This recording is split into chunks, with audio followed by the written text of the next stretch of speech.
Hi hello welcome to post 360. నేను మీ మురళీ రాపల్లి. పోలవరం ఇది చెప్పుకోవడానికి ఆంధ్రప్రదేశ్కి ఒక వరం వరం వరం అంటా ఉంటారు. కానీ ఏ పార్టీ దీన్ని పూర్తి చేయటం అనేది జరగటం లేదు. ఎందుకంటే పోలవరం కట్టవలసిన బాధ్యత ఎవరిది? రాష్ట్ర ప్రభుత్వాలదా? కానే కాదు.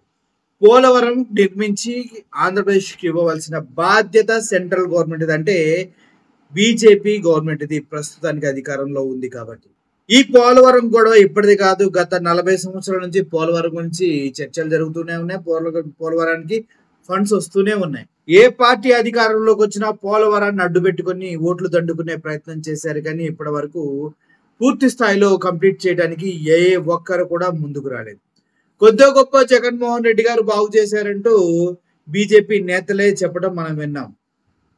పోలవరాన్ని ఏటీఎం గా మార్చేశాడు చంద్రబాబు నాయుడు అంటూ దేశ ప్రధాని మోడీయే తన సొంత నోటితో చెప్పిన సందర్భాలు మనకు తెలుసు. అయితే ఇప్పుడు పోలవరం టాపిక్ ఎందుకు వచ్చిందంటే, పోలవరం ఎత్తు ఎంత ఉండాలంటే 45.72 మీటర్ల ఎత్తు ఉండాలి. అయితే ఆ ఎత్తు ఉంటేనే ఇటు రాయలసీమకి డెల్టా ప్రాంతాలకి వాటర్ అనేది సప్లై అవుతుంది. ఎందుకంటే అంత ఎత్తులో ఉన్న వాటర్ స్టోరేజీ మాత్రమే రాయలసీమ దాహార్తిని తీర్చగలదు. లేదంటే దాహార్తి తీరదు. పోలవరం ప్రాజెక్టు కట్టినా కూడా వేస్టే అంటూ ఎన్ని నివేదికలు చెప్పినా కూడా చంద్రబాబు నాయుడు గవర్నమెంట్ దాన్ని పెడచెవన పెట్టి పోలవరం హైట్ ని 41.51 మీటర్లకు తగ్గిస్తూ ఉంది.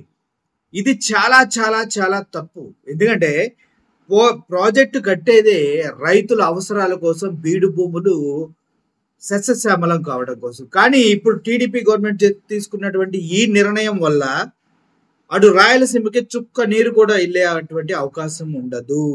తద్వారా ఈ పోలవరం అనే ప్రాజెక్టు ఇన్ని లక్షల కోట్లు పెట్టి కట్టినా కూడా వేస్ట్ అవుతుంది.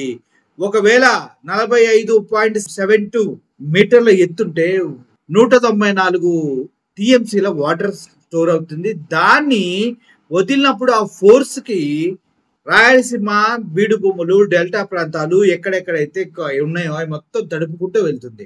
కానీ ఇప్పుడు దాన్ని 41.15 మీటర్ల ఎత్తుకు తగ్గించడం వల్ల కేవలం 135 అడుగుల ఎత్తే ఉంటుంది. దాని ద్వారా 115 టీఎంసీల వాటర్ మాత్రమే వస్తుంది.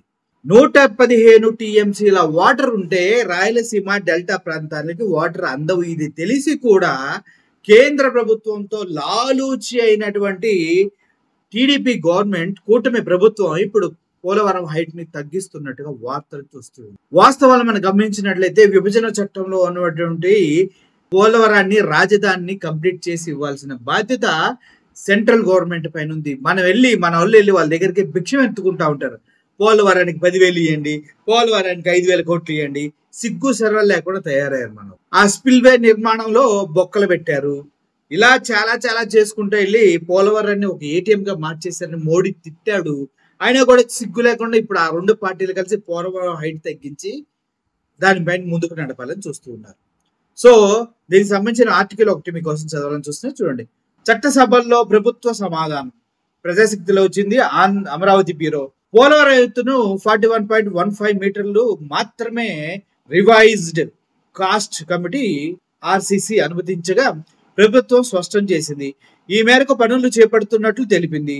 మండలిలో వైసీపీ సభ్యులు దువ్వరపు రామారావు, భూమిరెడ్డి రామ్ గోపాల్ రెడ్డి, బి తిరుమల నాయుడు అడిగిన ప్రశ్నకు ప్రభుత్వం పై విధంగా సమాధానం ఇచ్చింది. పోలవరం ప్రాజెక్టు నిర్మాణ వ్యయాన్ని సవరించింది వాస్తవమేనని తెలిపింది. వీటిలో సివిల్ పనులు 17,790 కోట్లు, భూసేకరణకు 4,853.22 కోట్లు, రీహాబిటేషన్ అండ్ రీసెటిల్మెంట్ కు 7,417 కోట్లు, పిపిఏ కోసం 375.66 కోట్లు అనుమతించినట్లు తెలిపింది.